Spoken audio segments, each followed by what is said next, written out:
సోదరులందరికీ నమస్కారం.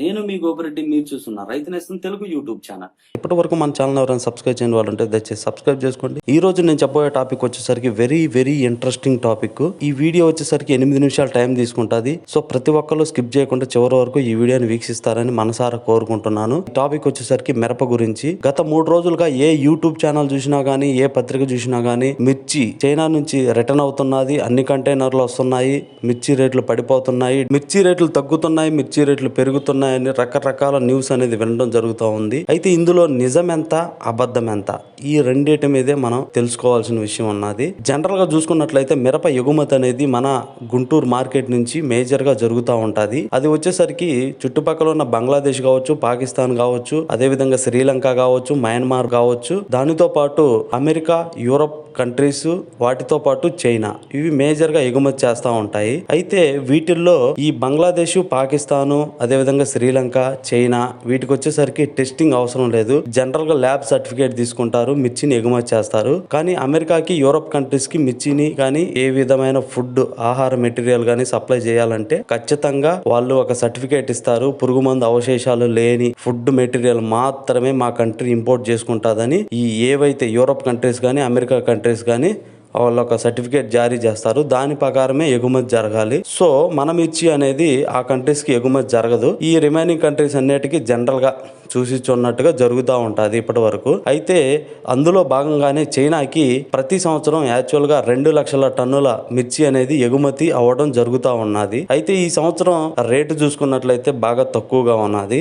9,000 నుంచి 13,000 లేదంటే 14,000 మహా అయితే. సో తక్కువ రేటు ఉండడం వల్ల చైనా నుంచి ఆర్డర్లు అనేవి ఎక్కువగా వచ్చాయి. దగ్గర 3 లక్షల టన్నుల ఆర్డర్స్ అనేది ఈ 2024-25లో రిసీవ్ చేసుకోవడం జరిగింది. సో అంత సవ్యంగానే జరిగిపోతుంది అనుకున్న సమయంలో చైనా కస్టమ్స్ అధికారులు బాంబు పేల్చడం జరిగింది. ఇది నిజమే. యాక్చువల్గా వాళ్ళు ఏం చెప్పారంటే 60 కంటైనర్లు యావరేజ్ గా, అంటే 900 టన్నుల మిరప అనేది రిటర్న్ రావడం జరుగుతుంది. దానికి సంబంధించి ఎందువల్ల అంటే పురుగు మందు అవశేషాలు ఎక్కువగా ఉన్నాయి అని వాళ్ళు తిరస్కరించారు అనేది చెప్తున్నారు. అయితే ఇది 60 కంటైనర్లు 900 టన్నులు అనేది ఇంకా కన్ఫర్మేషన్ లేదు. ఇంకా ఎంత అనేది క్లారిటీ అయితే ఇంకా రాలేదు వాస్తవానికి. కానీ రిటర్న్ అయితే ఉన్నదనేది మాత్రం నిజం. ఈ పురుగు మందు అవశేషాలు గుర్తించారనేది మాత్రం నిజం. ఎందుకంటే చైనా కంట్రీ అంతకు ముందు సంవత్సరం లా కాకుండా ఇప్పుడు కొంచెం స్ట్రిక్ట్ గా వాళ్ళు కూడా ఆహార భద్రత విషయంలో టేక్ కేర్ గా ఉంటున్నారు. కాబట్టి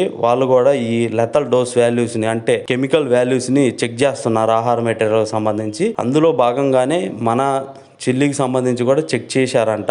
దానివల్ల వాళ్ళు దాంట్లో కొన్ని రకాల కెమికల్స్ని ఫైండ్ అవుట్ చేయడం జరిగింది. అందువల్ల మీ రిటర్న్ వస్తున్నాయి అనే ఇన్ఫర్మేషన్ అయితే మన ఎక్స్పోర్టర్స్కి రావడం జరిగింది. అయితే వాళ్ళు గుర్తించినటువంటి కెమికల్స్ ఏమేంటి, అసలు ఏమేమి కెమికల్స్ గుర్తిస్తారు అనే దాని మీద సంబంధించి చూసుకున్నట్లయితే జనరల్గా వాళ్ళు యూరియా, సల్ఫర్, ఫాస్ఫరస్, దీనికి సంబంధించి ఈ ఫర్టిలైజర్ సంబంధించి 0.3030 మిల్లీగ్రామ్ పర్ కేజీకి ఇది ఉన్నట్లు గుర్తించారు మిరపలో. దానితో పాటు రెండోది వచ్చేసరికి పైరిమిడిన్ అనే కెమికల్ ని 0.53 పర్ కేజీ ఉన్నట్లు గుర్తించారు. అయితే పైరిమిడిన్ అంటే ఏంది, ఏ రకం పురుగు మందులు ఈ పైరిమిడిన్ ఉండదు కదా సార్ అని మీరు అంటారు. జనరల్ గా ఈ పైరిమిడిన్ అనేది వచ్చేసరికి కెమికల్. దీని వచ్చేసరికి 60 రకాల పురుగు మందుల్లో, 13 రకాల తెగులు మందుల్లో, 40 రకాల గడ్డి మందుల్లో దీన్ని ఫార్ములేషన్ కోసం వాడుతూ ఉంటారు. ఇది పక్కా కెమికల్. అయితే ఆ కెమికల్ ని యూజ్ చేసి ఫార్ములేషన్ తయారవడానికి వాడుతూ ఉంటారు.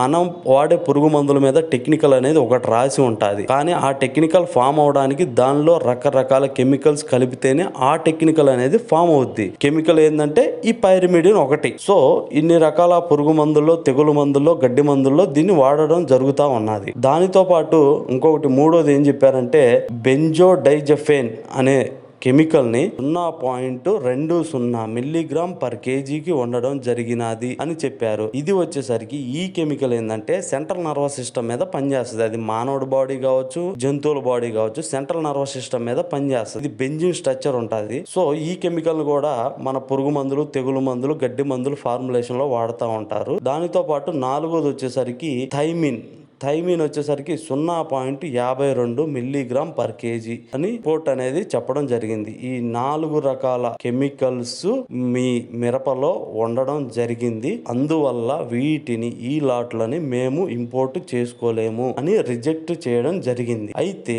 వాళ్ళు రిజెక్ట్ చేస్తే ఏం జరుగుతుంది? వాళ్ళంకా కొనలేదు కదా సార్, రిజెక్ట్ చేసినప్పుడు అప్పుడు ఈ ఎట్నే ఉండిపోతాయి కదా, అక్కడ నుంచి ఇక్కడికి రిటర్న్ ఎందుకని? జనరల్ గా ప్రాసెస్ ఎక్స్పోర్ట్ ఇంపోర్ట్ లో ప్రాసెస్ ఏంటంటే ఇంపోర్టర్ కి కోడ్ అనేది ఒకటి ఉంటుంది. ఆ కోడ్ ప్రకారం ఎక్స్పోర్ట్ ఇంపోర్ట్ అనేది జరుగుతూ ఉంటుంది. అయితే ఈ కంటైనర్స్ ని చైనా వాళ్ళు రిసీవ్ చేసుకున్న తర్వాత వాళ్ళ గోడౌన్స్ కి వెళ్ళిన తర్వాత అప్పుడు చెక్ చేయటం జరుగుతూ ఉంటది. సో వాళ్ళ గోడౌన్స్ కి వెళ్ళిన తర్వాత చెక్ చేస్తారు కాబట్టి ఆ చెక్ చేసిన తర్వాత ఈ అవుట్పుట్ వచ్చినది కాబట్టి దాన్ని రిజెక్ట్ చేశారు. అయితే దీని వల్ల ఏంటంటే మళ్ళీ రిటర్న్ రావడం వల్ల మన కంట్రీ వాళ్ళు ఏమనుకుంటారంటే అవి చైనా నుంచి మన దేశానికి ఇంపోర్ట్ అవుతుంది కాబట్టి దాని మీద మళ్ళీ 80% ట్యాక్స్ వేస్తారు. దాని వల్ల మన దగ్గర ఉన్నటువంటి ఎక్స్పోర్టర్లు ఎక్స్పోర్ట్ చేయడానికి వాళ్ళకి చాలా లాసులు వస్తాయి, చాలా ఇబ్బందికరమైన పరిస్థితులు వస్తాయి. కాబట్టి వాళ్ళు దీన్ని తీసుకెళ్లి విజయవాడ కస్టమ్స్ అధికారులకి సమర్పించడం జరిగింది. సో విజయవాడ కస్టమ్స్ అధికారులు CMO ఆఫీస్ కి సమర్పించడం జరిగింది. దాని మీద